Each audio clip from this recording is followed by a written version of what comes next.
Billionaire News Channel wins big sa 7th Global Trends Business Leaders Awards.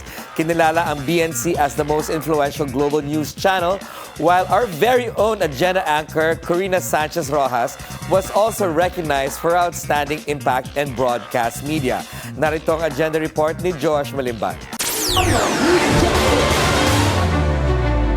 Kakasimula pa lang ng taon, humakot na ng parangal ang Billionaire News Channel.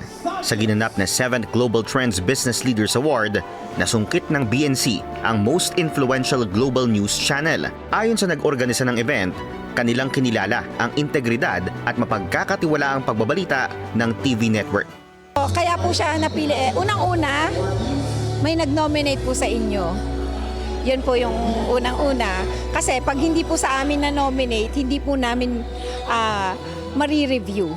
So talaga po sa ngayon, ang nangunguna sa pagbabalita sa online natin ay ang Billionaire Channel. Nakasungkit din ng Outstanding Impact on Broadcast Media Award ang agenda anchor na si Corina Sanchez Rojas. Pinarangalan naman ng Remarkable Online Showbiz Talk Show ang Marisol Academy ng Abante Radio.